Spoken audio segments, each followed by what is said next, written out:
भागलपुर से एक दिल दहला देने वाली घटना सामने आई है, जहां फेसबुक पर हुई दोस्ती ने एक युवती की जान ले ली। दरअसल मामला बरारी थाना क्षेत्र के एसएम कॉलेज रोड स्थित एक गर्ल्स लॉज का है, जहां 24 वर्षीय पल्लवी कुमारी ने फंदे से झूलकर अपनी जान दे दी। मृतका पल्लवी बांका जिले के रजौन थाना क्षेत्र के उपरामा गांव की रहने वाली थी और भागलपुर में पैरामेडिकल का कोर्स पूरा करने के बाद प्रतियोगी परीक्षाओं की तैयारी कर रही थी। वह भागलपुर में अपनी बहन रंजू देवी के घर पर रहकर पढ़ाई करती थी और समय समय पर एक लॉज में दोस्तों से मिलने आया करती थी। घटना के समय वह लॉज में अकेली थी। बताया जा रहा है कि पल्लवी की फेसबुक के माध्यम से पटना निवासी आदित्य कुमार से पहचान हुई थी, जो धीरे धीरे प्यार में बदल गई। दोनों के बीच मोबाइल पर लगातार बातचीत होती थी। संदेह है कि प्रेम संबंध में खटास के चलते पल्लवी ने यह कदम उठाया है। वहीं बरारी थाना की पुलिस मौके पर पहुंची और सबको अपने कब्जे में लेकर पोस्टमार्टम के लिए भेज दिया। बरारी थाना अध्यक्ष बिट्टू कुमार कमल ने बताया कि आदित्य कुमार को हिरासत में ले लिया गया है और पूछताछ जारी है। वहीं परिवार में मातम पसरा है और हर कोई सदमे में है। कैसे क्या हुआ तो वही बताएंगे। फांसी लगा ली। अच्छा, अभी पढ़ाई कर रही थी क्या? क्या चीज़ का? पैरामेडिकल का तैयारी हो गया था। अच्छा, ये भागलपुर में लॉज में रहती थी। बहन के यहाँ भी आना जाना करती थी। बहन के यहाँ आना जाना भी करती। हाँ, तो बहन ज़्यादा आती थी तो आना जाना तो नहीं करता। क्या लग रहा है? कुछ है लड़का भी पकड़ाया है। प्रेम प्रसंग का मामला। प्रेम प्रसंग का है। लड़का कहाँ का है? पटना। इधर का पटना का पता नहीं है पूरा कंफर्म। आपका क्या नाम है? मेरा नाम अजीत कुमार सिंह। कौन है लड़की? क्या मेरी बहन है। खेलो इंडिया यूथ चैंपियनशिप 2025 के तहत भागलपुर में बैडमिंटन प्रतियोगिता का भव्य आयोजन किया गया है। सैंडिस कंपाउंड स्थित इंडोर स्टेडियम में चल रही इस प्रतियोगिता के दूसरे दिन देश भर से आए प्रतिभाशाली खिलाड़ियों ने अपने खेल का शानदार प्रदर्शन किया। प्रतियोगिता के दौरान खिलाड़ियों का उत्साह देखने लायक रहा। बैडमिंटन कोर्ट पर तेज रफ्तार रैलियां और शानदार स्मैश दर्शकों को रोमांचित कर रहे हैं। बिहार की मेजबानी की देश के अन्य राज्यों से आए खिलाड़ियों ने जमकर तारीफ की है। खिलाड़ियों ने कहा कि पहले बिहार आने को लेकर थोड़ी झिझक थी, लेकिन अब यहां आकर उनका नजरिया पूरी तरह बदल गया है। उन्होंने भागलपुर जिला प्रशासन की तैयारियों और सुविधाओं की सराहना करते हुए कहा कि आयोजन स्थल पर सभी जरूरी व्यवस्थाएं बेहतरीन है, चाहे वो रहना, सोना, खान पान या मेडिकल की सुविधा हो। वहीं इस प्रतियोगिता के माध्यम से न केवल युवाओं को खेल के लिए एक मंच मिल रहा है, बल्कि बिहार की सकारात्मक छवि भी उभर कर सामने आ रही है। आयोजन समिति का कहना है कि ऐसे कार्यक्रम राज्य की खेल संस्कृति को एक नई पहचान देंगे और भविष्य में और भी बड़े खेल आयोजन बिहार को मिल सकते हैं। ये हमारा अभी एक खेलो इंडिया का ये 7th टाइम में ये खेलो इंडिया अभी हो रहे हैं। अभी तो this is the best Khelo India I ever seen this many years में। This is the best Khelo India we have ever seen. मैं भागलपुर का लोग को भी मैं बोल रहा हूँ, they very good hospitality and security से हम रूम से इधर तक, इधर से रूम तक, their very security point of view is very good. And इधर का लोग अभी आके देख रहे हैं ना, it was also fantastic. The stadium environment and the Bhagalpur का क्लाइमेट भी अच्छा रहता है।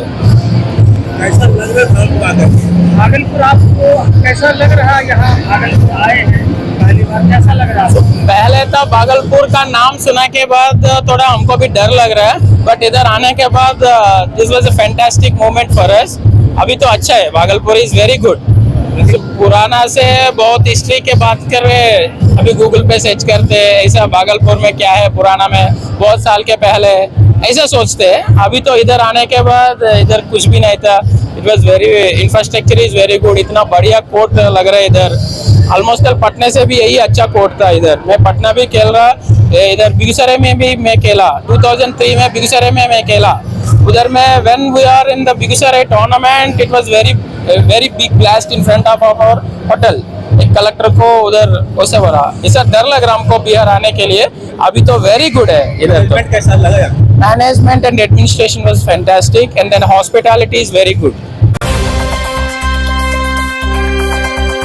भागलपुर के कजरेली थाना क्षेत्र अंतर्गत बहादुरपुर दरदाही गांव में 75 वर्षीय दलित वृद्ध नवीन चंद्र निवास उर्फ नकुलदास की दबंगों ने लाठी डंडों से पीट पीट कर हत्या कर दी। आरोप है कि आरोपियों ने जाति सूचक शब्दों का इस्तेमाल करते हुए पहले गाली दी और फिर घर में घुसकर हमला किया। दरअसल घटना उस समय हुई जब गांव में बारात निकली थी और डीजे की धुन पर लोग नाच गान में जुटे थे। इसी दौरान नवीन चंद्र निवास अपने परिवार के साथ बारात देखने निकले थे, तभी कुछ युवकों से उनकी हल्की सी टक्कर हो गई। इसके बाद 15 से 20 लोग हाथ में लाठी डंडे और लोहे की रॉड लेकर आए और वृद्ध समेत उनकी पत्नी और बेटे रुस्तम दास पर भी जानलेवा हमला कर दिया। इस हमले में नवीन चंद्र दास की मौके पर ही मौत हो गई, जबकि पत्नी और बेटा गंभीर रूप से घायल है और उनका इलाज भागलपुर के मायागंज अस्पताल में चल रहा है। परिजनों ने आरोप लगाया कि हमलावर नशे में थे और जाति सूचक शब्दों का प्रयोग कर उन्हें पीटा गया। मृतक के बेटे सूरज दास ने नामजद आरोपियों में कृष्णदेव ठाकुर, उत्तम ठाकुर, अभिमन्यु ठाकुर समेत कई अन्य के नाम लिए हैं। फिलहाल पुलिस मामले की जांच में जुटी है। थानाध्यक्ष सुबोध कुमार ने कहा कि जल्द ही कानूनी कार्रवाई कर दोषियों को गिरफ्तार किया जाएगा। वहीं पीड़ित परिवार सदमे में है और इंसाफ की गुहार लगा रहा है। बाराती जा रहा था ना, बाराती के बगल में सब घर से बाहर के निकल देखता है और देखने के वजह से वो सब दबंगा है, 15-20 बापू का है ठाकुर सब, और बोला कि चमार तुम सामने बाराती सामने भागा, बगल हो जाओ। तो विशाल ठाकुर, रविंदर ठाकुर, उत्तम ठाकुर और क्या बोलता है शत्रुघ्न ठाकुर, विशाल ठाकुर कहीं 7 आदमी था सर। और इस सब में कृष्णा ठाकुर था। सामने भागा, ऐसा बात बोलता था सर। मृतक का क्या नाम है? नवीन चंद्र निवास। कहाँ के रहने वाले? दरादी बहादुरपुर पहली थाना।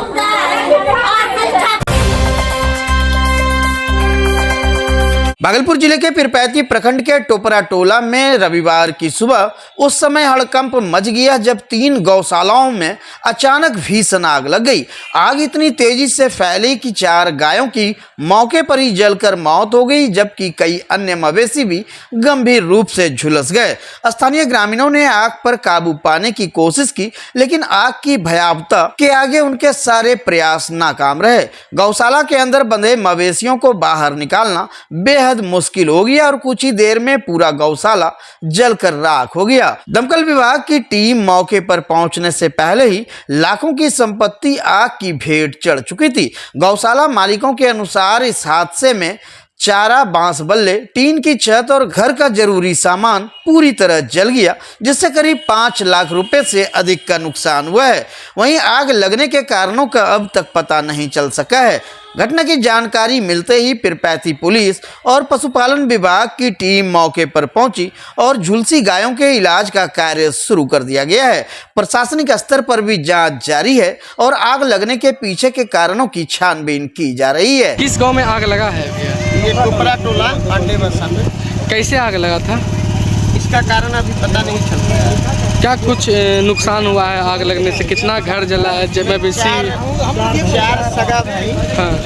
राजेंद्र यादव, बासुकी यादव, बटेश्वर यादव और एक राजेंद्र यादव जो विधवा है, स्वर्गीय बिंदेश्वरी यादव की पत्नी है। चारों लोग का घर जला है, जिसमें कि बटेश्वर यादव की 3 गाय, 4 गाय और 1 बछड़ा जो जल के पूरी तरह खत्म हो गया है। और 2 बच्ची है, 2 जो गाय है वो 90% से ज़्यादा जल चुकी, झुलस गई है पूरा एकदम। अब आग बुझाने में पूरा गंदा हो गए हैं। कैसे आग लगा? कैसे मतलब कि कुछ अभी कोई जानकारी नहीं है कि कैसे आग लगा था। और सब अपने अपने काम में व्यस्त, सब आदमी सब अपने अपने काम में हम लोग व्यस्त थे।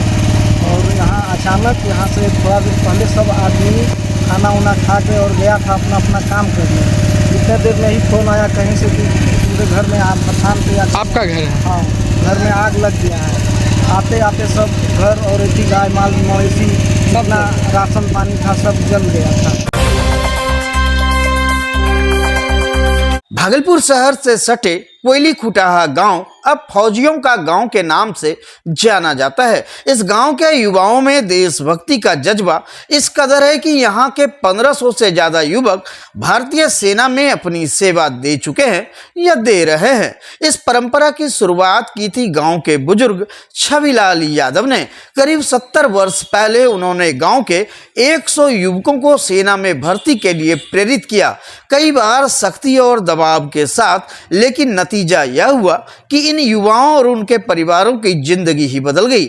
आज 90 साल के हो चुके छविलाल यादव को इस पर गर्व है कि उन्होंने अपनी जवानी देश सेवा में लगाई और अपने गांव को देशभक्ति की मिसाल बना दिया। वहीं रिटायर्ड फौजी शेखर यादव ने कहा कि 1971 में वह पाकिस्तान से जंग लड़े हैं। उन्होंने कहा कि आज के सैनिकों में भी वही हिम्मत है जो पहले हुआ करती थी। फिलहाल छविलाल का नाती भी इस परंपरा को आगे बढ़ाने को तैयार है। दरअसल कोयली खुटाहा सिर्फ एक गांव नहीं बल्कि आज देशभक्ति की पहचान बन चुका है। ये आपको जो आतंकवादी जहाँ से पैदा होता है उस जगह को खत्म करना चाहिए।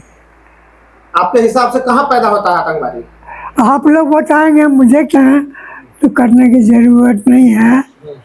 जब गोल्डान को आज़ाद किया जाएगा तो उस वक्त जो है सभी लीडर हिंदू, मुस्लिम, सिख, ईसाई सब मिल के आज़ादी के लिए लड़े और सब वो कॉन्फ्रेंस में जो है शामिल हुए। जैसा कि लोग बोलते हैं, मैं तो देखा नहीं,